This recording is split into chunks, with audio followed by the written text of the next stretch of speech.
Hello NEET aspirants. आप लोगों ने एनसीईआरटी बुक पढ़ी है। एनसीईआरटी जो है वो नीट एग्जाम की कुंजी है। ज़्यादातर क्वेश्चन एनसीईआरटी बुक में से ही आते हैं, राइट। मैंने एनसीईआरटी बुक के हर चैप्टर में बायोलॉजी पोर्शन के हर चैप्टर से 25-25 एमसीक्यूज बनाए हैं, राइट। आओ आज हम प्रैक्टिस करते हैं और देखते हैं हमें कितने वो चैप्टर समझ में आए हैं।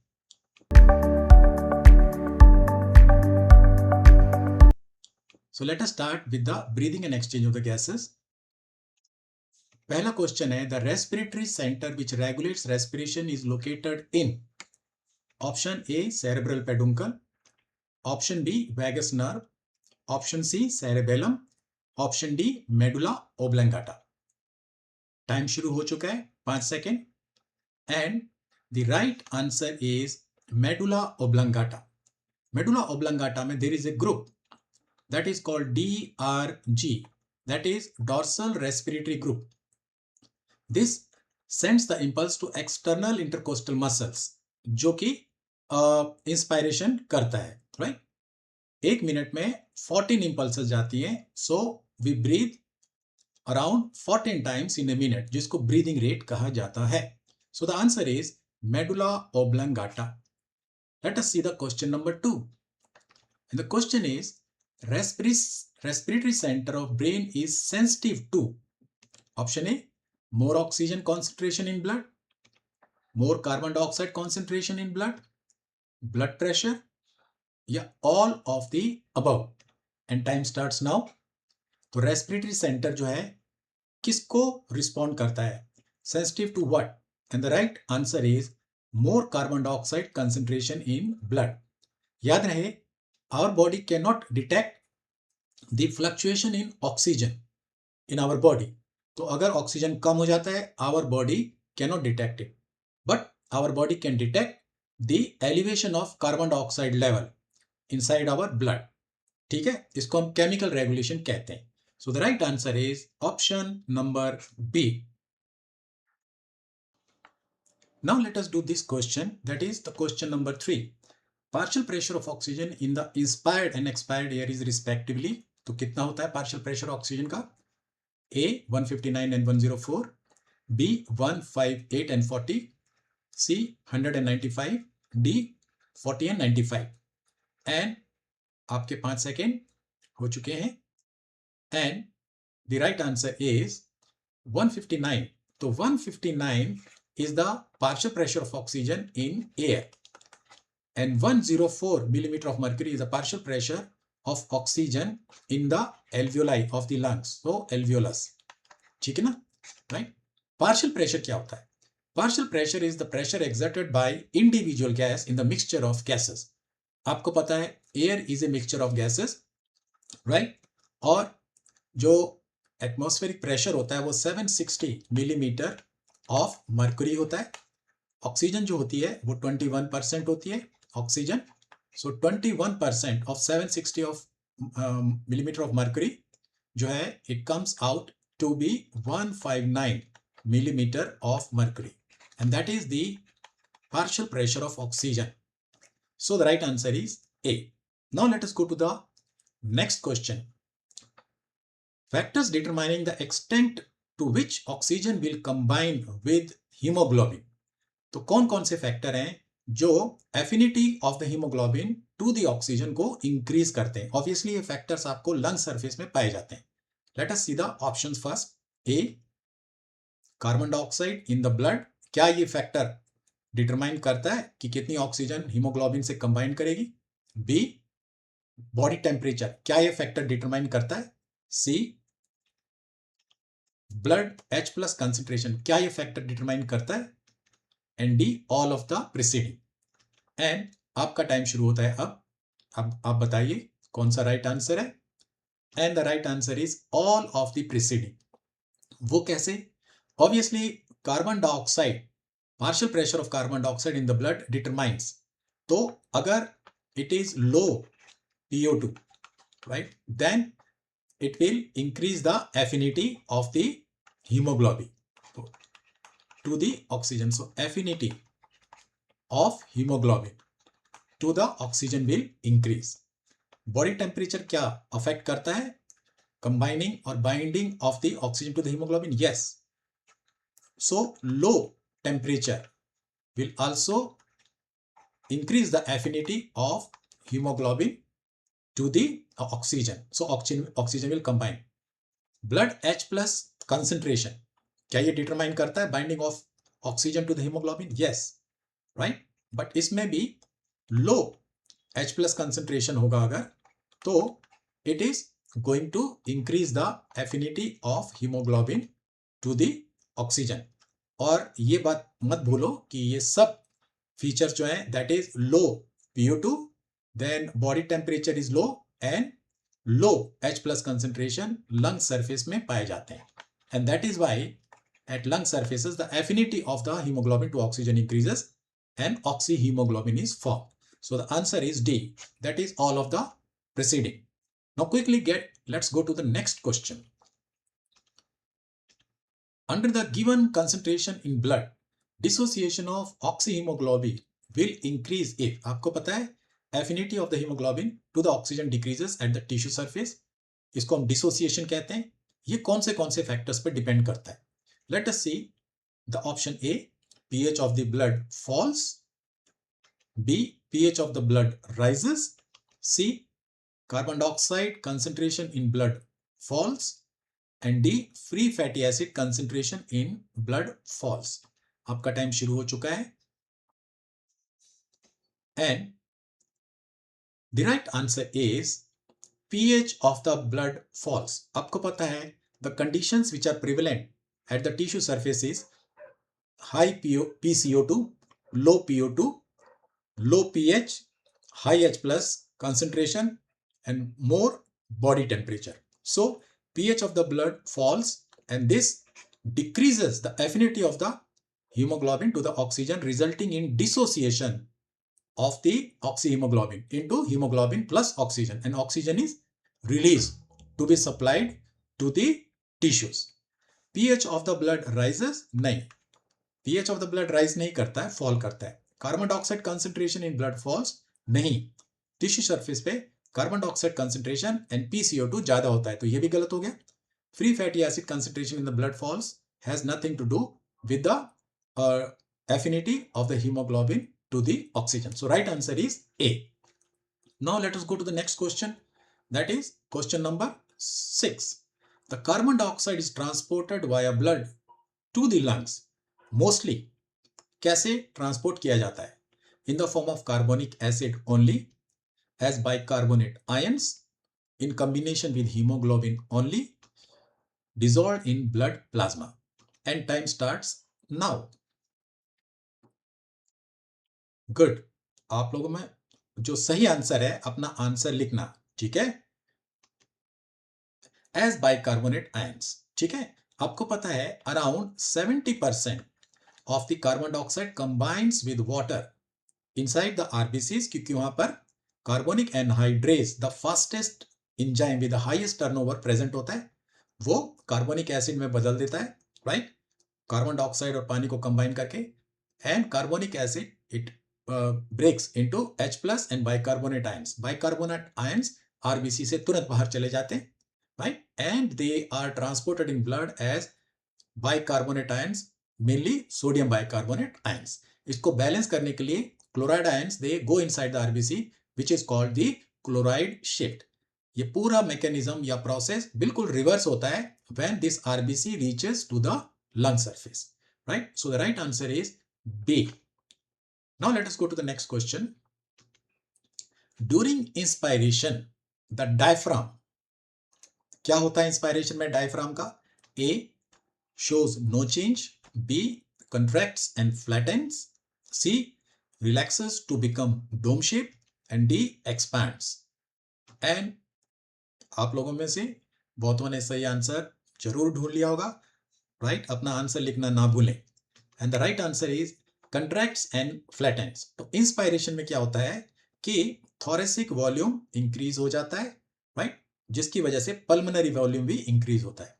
डायफ्राम कंट्रैक्ट करता है तो ये फ्लैट हो जाता है and it increases the volume in anterior posterior direction, जबकि एक्सटर्नल इंटरकोस्टल मसल जब कंट्रैक्ट करके रिब्स को आउटवर्ड एंड अपवर्ड पुल करते हैं, they increase the volume in the dorsoventral axis.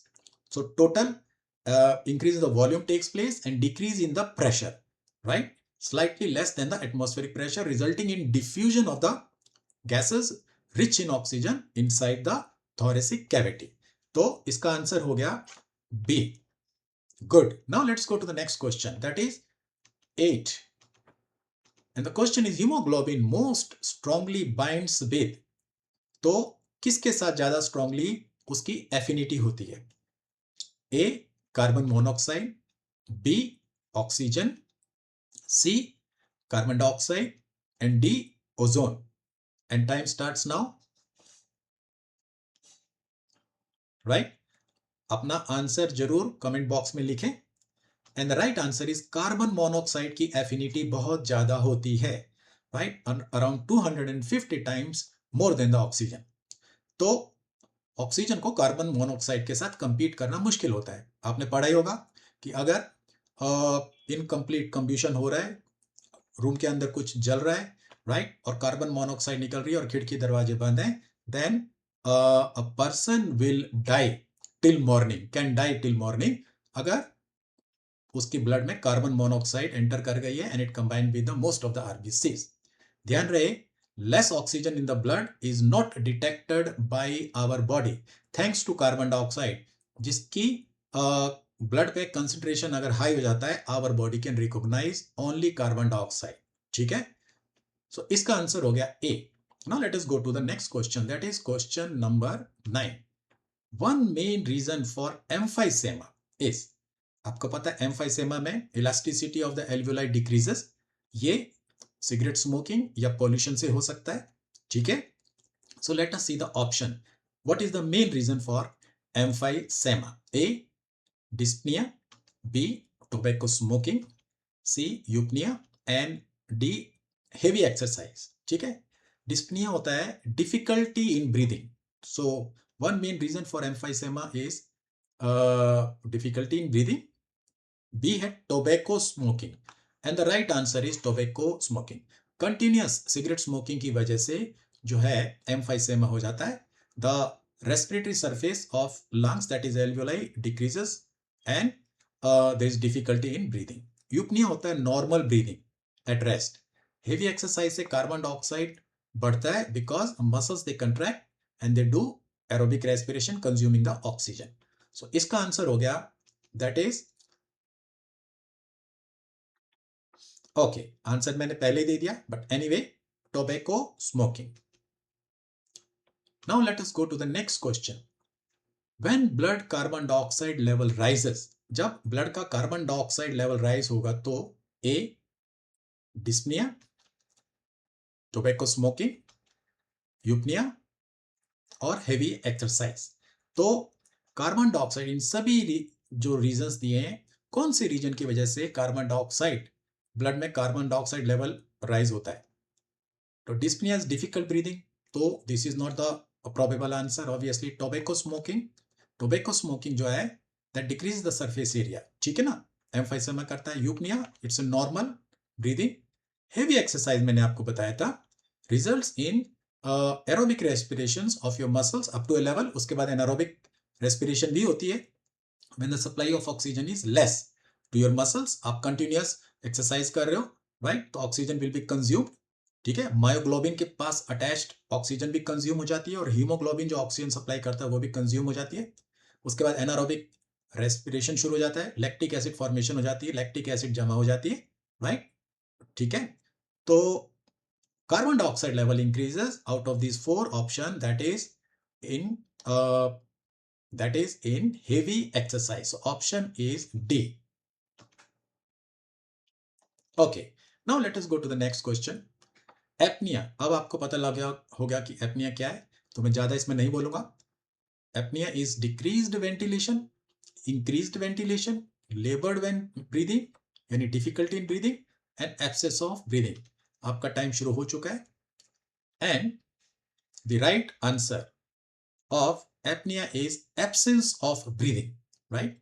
तो ब्रीदिंग की एब्सेंस हो जाए, that is called apnoea. Apnoea, A means without. So the right answer is D. Now let us go to the question number 12.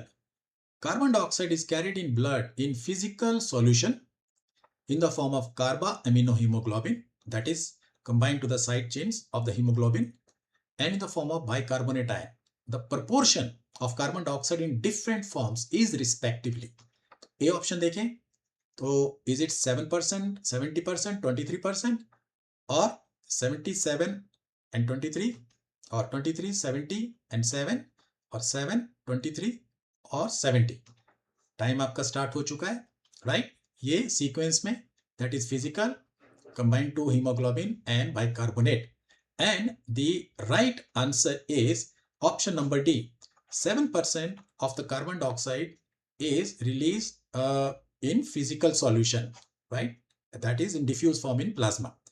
कार्बा aminohemoglobin 20 से 25%, that is approximately 23%. और most of the carbon dioxide is transported in blood plasma in the form of bicarbonate ions. So right answer is option D. Now let us go to the next question. That is the oxygen dissociation curve shift towards the right in case of option A, high PO2, low PCO2, less H plus concentration, high PCO2. And आपका time start हो चुका है, सिर्फ 5 second. Good. And the right answer is high PCO2. आपको पता है कि oxygen dissociation का graph, a sigmoid curve which is plotted against the percentage saturation of haemoglobin and partial pressure of oxygen. ठीक है, ये कर्व जो है फिक्स नहीं रहता, ये फ्लक्चुएट होता है towards the right side at the tissue surface and towards the left side at the lung surface. तो राइट साइड में जब फ्लक्चुएट होता है then dissociation of the oxyhaemoglobin takes place, जिसकी वजह से हीमोग्लोबिन ऑक्सीजन को रिलीज कर देता है. कौन सी कंडीशन से इसके लिए रिस्पॉन्सिबल, मैंने पहले भी बताया था, राइट? और फिर बता देता हूं कि high partial pressure of carbon dioxide, क्योंकि वहां पर कार्बन डाइऑक्साइड लगातार टिश्यू से रिलीज हो रही है और कार्बोनिक एसिड बना रही है, राइट? और H प्लस आयन बना रही है. तो H प्लस आयन की कंसेंट्रेशन भी ज्यादा होती है, जिसकी वजह से pH भी लो होता है. ठीक है, और टेम्परेचर भी लंग्स के कंपैरिजन में बॉडी सरफेस, टिश्यू सरफेसेस पे ज्यादा होता है. So these are the factors responsible for dissociation of oxygen from the haemoglobin at the tissue surfaces. So इसका आंसर सही हो गया डी. ध्यान रहे, बिल्कुल अपोजिट कंडीशंस लंग्स पे होती है which favours the association of oxygen to the haemoglobin, that is formation of oxyhemoglobin. Next question में चलते हैं, that is question number 14. When blood carbon dioxide level rises, अगर blood का carbon dioxide level rise होगा तो क्या होगा? A, respiratory acidosis may occur, peripheral pressure receptor response, both rate and depth of breathing decreases, only the rate of the breathing decreases, and आपका time शुरू हो चुका है. ठीक है, and the right answer is respiratory acidosis may occur. CO2 अगर ज्यादा हो गया तो ज्यादा bicarbonic acid, bicarbonate ion, H plus ion होंगे, जिसकी वजह से pH गिर जाएगा, and this condition is called the acidosis और respiratory acidosis. ठीक है, ये केमिकल कंट्रोल ऑफ रेस्पिरेशन में भी हेल्प करती है, इसको ध्यान में रखना है. अब नेक्स्ट क्वेश्चन देखते हैं. आउट ऑफ द 25, 15वां क्वेश्चन क्या है?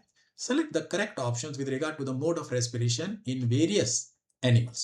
ये बहुत आसान है, आपने एनिमल किंगडम में भी इन चीजों को पढ़ा होगा. Skin insects, trachea, annelids, lungs, arachnids and gills, crustacean. और आपका टाइम शुरू होता है अब. वेरी गुड, बहुत से बच्चों ने सही आंसर ढूंढ लिया होगा और सही आंसर है गिल्स क्रस्टेशियन. याद रखें कि इंसेक्ट्स जो होते हैं उनके पास ट्रैकियल सिस्टम होते हैं, ठीक है, तो स्किन नहीं होती. स्किन से जो है एम्फीबियन और एनिलिड्स ये क्यूटेनियस रेस्पिरेशन करते हैं. एनिलिड्स जो है वो क्यूटिकुलर रेस्पिरेशन करते हैं, राइट? ट्रैकिया, एनिलिड्स, तो एनिलिड्स जो होते हैं वो क्यूटेनियस करते हैं, नॉट द ट्रैकिया. सो ये भी रॉन्ग है, ये भी रॉन्ग है. लंग्स, अरैक्निड्स, अरैक्निड्स जो होते हैं जिसमें स्कॉर्पियंस आते हैं, ठीक है, और स्पाइडर्स आते हैं, and they respire by book lungs. Crustacean जो होते हैं वो गिल्स के द्वारा, ये एक्वेटिक होते हैं, इनके पास ब्रैंकियल रेस्पिरेशन होती है. So the right answer is option D. Now let's go to the next question. Question number 16. All are the disease of lungs except bronchitis, encephalitis, pneumonia and asthma. और आपका time शुरू होता है. Very good. बहुत से बच्चों ने सही आंसर दे दिया होगा. तो कौन सी डिजीज है जो लंग्स की डिजीज नहीं है? And the answer is encephalitis. Encephalitis brain की डिजीज है जिसमें ब्रेन की स्वेलिंग हो जाती है, right, because of either allergy और maybe because of infection. तो encephalitis is not the disease of the lungs. Bronchitis, that is bronchi का inflammation. Pneumonia, ये infection होता है, right? And asthma, ये भी एक allergic disease है. These all are the diseases of the lungs, except the encephalitis. So ये नहीं है. Hence this is the right answer. B is the right answer. अब next question को देखते हैं. One of the following is the difference between the pulmonary respiration of frog and humans. तो frog का pulmonary respiration और human की pulmonary respiration में following में से कौन सी चीज है जो डिफरेंट है? Right. A bronchitis, B encephalitis, C pneumonia and D diaphragm and ribs play role in respiration. ठीक है. एंड आपका टाइम शुरू हो चुका है to find out the difference between the human and the frog pulmonary respiration. And the right answer is diaphragm and ribs play role in respiration only in humans. Diaphragm is absent in case of the frogs. ध्यान रहे, diaphragm is a characteristic feature of the mammals. ठीक है. So the answer is D. 18वां question करते हैं. 18. Which combination of muscles contraction causes inspiration? तो inspiration जो है कौन सी combination of muscles करती है? Diaphragm, abdominal complex, external intercostal and diaphragm, external and internal intercostals and internal intercostal diaphragm. और ये जो मसल कंट्रैक्शन की बात इंस्पायरेशन में पूछ रहे हैं, दैट इज एट रेस्ट पूछ रहे हैं. At rest. ठीक है. एट रेस्ट में क्या होता है? लेट अस सी. आपका टाइम शुरू हो चुका है. Very good. And the right answer is external intercostal muscle, जैसा कि मैंने पहले भी बताया, एंड डायफ्राम. जब ये दोनों कंट्रैक्ट करते हैं, ठीक है, तो क्या होता है कि वॉल्यूम इंक्रीज होता है, प्रेशर डिक्रीज होता है and diffusion of the air inside the lungs होती है. ठीक. लेकिन अगर आप एक्सर्शन के टाइम पे जो है इंस्पायर करते हो तो कुछ एडिशनल मसल्स भी आ जाती हैं, जैसे internal intercostal muscles and abdominal muscles. But यहां पर जो क्वेश्चन पूछा है that is at rest. Hence the right answer is option B. Let us see the next question now. Primary respiratory muscle R is कौन सी है? Internal intercostal, external intercostal, abdominal muscles या diaphragm. और time शुरू हो चुका है. तो primary respiratory muscles at rest कौन सी हैं? Yes, and the right answer is external intercostal muscles. आपको पता है कि respiratory rhythm centre that is DRG, dorsal respiratory group से इंपल्स आती रहती हैं, राइट. Approximately 14 times in a minute आपका ब्रीदिंग रेट है वो. ठीक है. तो वो क्या करती हैं? They give the impulse to the external intercostal muscle जो कंट्रैक्ट करते हैं, एंड डायफ्राम भी अलोंग साइड कंट्रैक्ट करता है एंड इंस्पायरेशन होता है. और जब इंपल्स बंद हो जाती है दे रिलैक्स बैक और एक्सपायरेशन हो जाता है. So it is the external intercostal muscles which are stimulated again and again for the inspiration. Inspiration is an active process and expiration is a passive process. इसको ध्यान में रखना है. So इसका आंसर हो गया that is B. Now let us see the last question.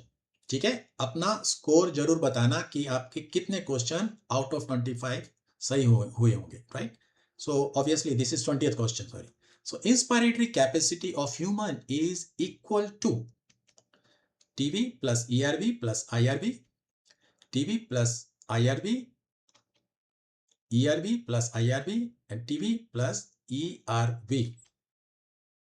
And आपका time शुरू हो चुका है. Fine.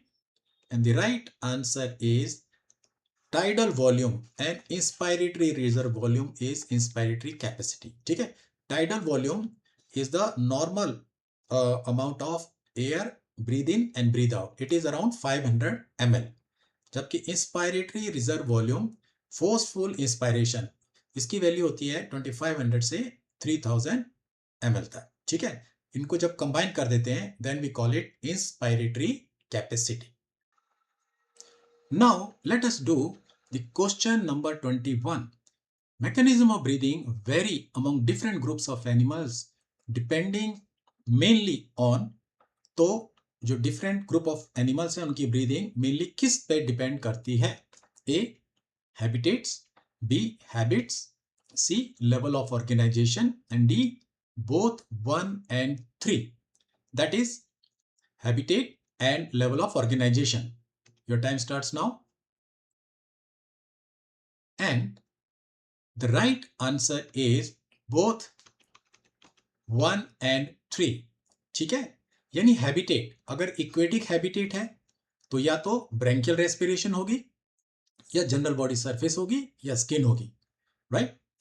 And level of organisation, जो लोअर ऑर्गेनिजम्स होते हैं जिनका सेलुलर लेवल या टिश्यू लेवल होता है, जैसे एनिमल्स में पॉरीफेरन, स्पॉन्जस, निडेरियंस, फ्लैटवॉर्म्स, ये सब जनरल बॉडी सरफेस से ब्रीथ करते हैं।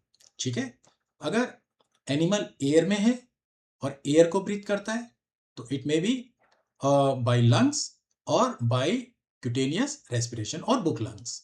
So answer is a and C both, that is option D is the right answer. Now let us go to the next question, question number 22. Trachea divides at the level of, obviously inside the human being जो trachea होता है it divides into two bronchi, right, primary bronchi, first degree bronchi, right and left, which further divides into secondary and tertiary bronchi. तो कौन से level पे ये divide करता है ह्यूमन बीइंग के अंदर? Option A last thoracic vertebra, B third thoracic vertebra, C lumbar fifth vertebra and D thoracic fifth vertebra. And your time starts now. ये इंपॉर्टेंट क्वेश्चन है और नीट में कई बार पूछा हुआ है। And the right answer is the T5, that is thoracic fifth vertebra. Now let us see the next question, that is question number 23. Total lung capacity differs from the vital capacity in containing additional pulmonary volume.